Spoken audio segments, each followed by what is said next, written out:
কাহিনী নিবাসে আপনাকে স্বাগত। এখানে শুধু গল্প শোনা যায় না, অনুভব করা যায়। ভালোবাসা, রহস্য, আবেগ, জীবন সংগ্রাম আর অজানা অনুভূতির গল্পগুলো আমরা তুলে ধরি আপনাদের কাছে হৃদয় ছোঁয়া অডিও স্টোরির মাধ্যমে। তাই দেরি না করে চোখ বন্ধ করুন আর কল্পনার জগতে হারিয়ে যান। প্রতিটি গল্পে আছে অনুভূতির গভীরতা, জীবনের সত্যতা আর হৃদয় ছুঁয়ে যাওয়া কিছু মুহূর্ত। যদি গল্প ভালোবাসেন, অনুভূতি ভালোবাসেন, তাহলে কাহিনী নিবাস আপনারই জন্য। শুরু হচ্ছে আমাদের আজকের নিবেদন। রবীন্দ্রনাথ ঠাকুরের লেখা নদীর মানুষ, আব্দুল মাঝি।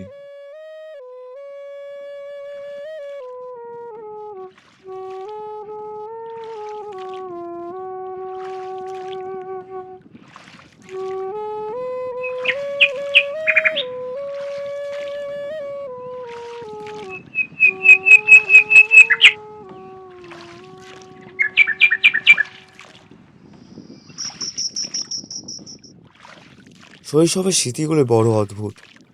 কিছু মানুষ আমাদের জীবনে আসে, তারপর হঠাৎ করে হারিয়ে যায়, কিন্তু তাদের গল্পগুলো রয়ে যায় চিরকাল। আজ আমি এমনই এক মানুষের গল্প বলবো, যে হয়তো আজ আমার জীবন থেকে হারিয়ে গেছে, কিন্তু তার নদী, ঝড় এবং অসামান্য সাহসের অভিজ্ঞতা রয়ে গেছে আমার মনের মধ্যে। নাম তার আব্দুল মাঝি। আমাদের বাড়ির কাছেই ছিল এক বিশাল নদী। আমি বিকেলে প্রায় চুপি চুপি চলে যেতাম ঘাটে। সেখানে বসে থাকতো এক মাঝি, গায়ের রং শ্যামলা, কাঁধে গামছা, কিন্তু চোখে অদ্ভুত শান্তি। আমি কাছে যেতেই সে হেসে বলতো, এসো বাবু, নৌকায় বসবে? তার নৌকায় উঠলেই মনে হতো আমি যেন অন্য জগতে পা রাখলাম। আব্দুল গল্প বলতে ভালোবাসতো। তার গল্পে ছিল ঝড়ের গর্জন, ডুবে যাওয়া নৌকা আর মৃত্যুর মুখ থেকে ফিরে আসা মানুষের কাহিনী। আমি কখনো কখনো কৌতূহলী হয়ে বলতাম, আব্দুল, তুমি কখনো ভয় পাও না? ভয় তো সবারই লাগে বাবু, কিন্তু ভয়কে বন্ধু না বানালে নদীতে কি টিকে থাকা যায়? তার কথা শুনে মনে হতো সে শুধু মাঝি নয়, নদীরই এক সন্তান। নদী যদি রাগ করে, তখন তাকে শান্ত করতে হয় সাহস দিয়ে।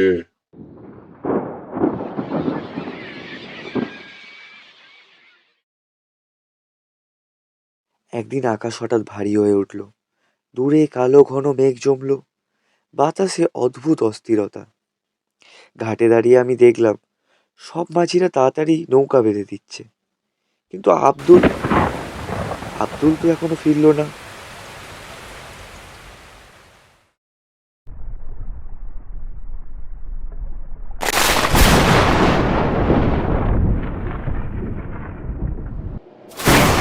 সেই রাতে ঝড় উন্মাদ হয়ে উঠল। বাড়ির জানলা কাঁপছে, আকাশে বিদ্যুৎ চমকাচ্ছে। আমার মনটা উদ্বেগে ভরে যাচ্ছে। আমার মনে একটাই প্রশ্ন, আব্দুল কি ফিরবে? সারা রাত ঘুম এলো না চিন্তায়।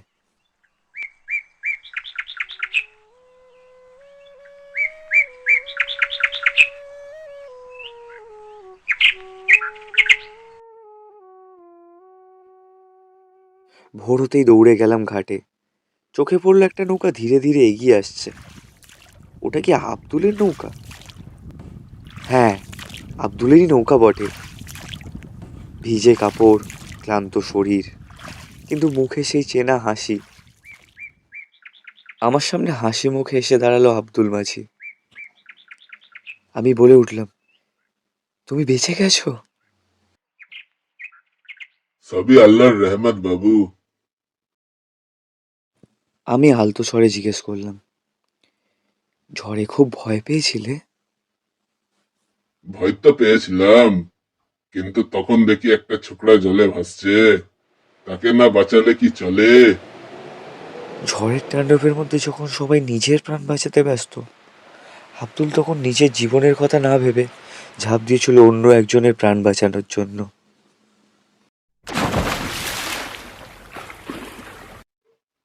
জলে ঝাঁপ দিতেই ওর চুলের মুঠিটা হাতে এসে ঠেকলো।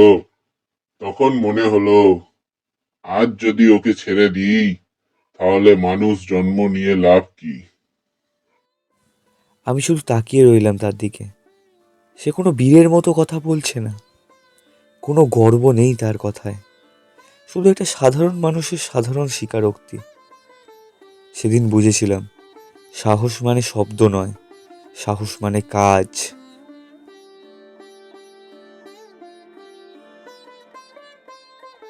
কিছুদিন পর আমরা সেই জায়গা ছেড়ে চলে এলাম। আব্দুল মাজির সাথে আর দেখা হয়নি, কিন্তু আজও যখন উত্তাল নদী দেখি, ঝড়ের শব্দ শুনি, মনে পড়ে সেই মানুষটির কথা।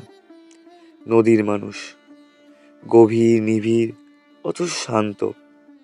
শ্যামলা গায়ের রং, কাঁধে গামছা, খোঁচা খোঁচা দাড়ি, কামানো গোপ। নাম আব্দুল মাঝি।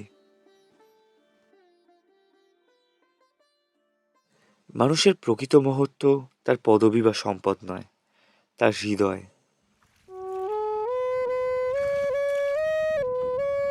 এই ছিল নদীর মানুষ আব্দুল মাঝির গল্প।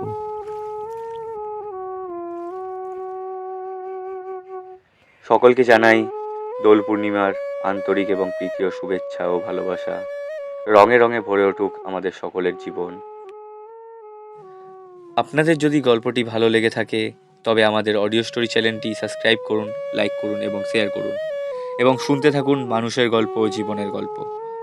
আপনাদের সহযোগিতা এবং ভালোবাসা আমাদের একান্ত কাম্য।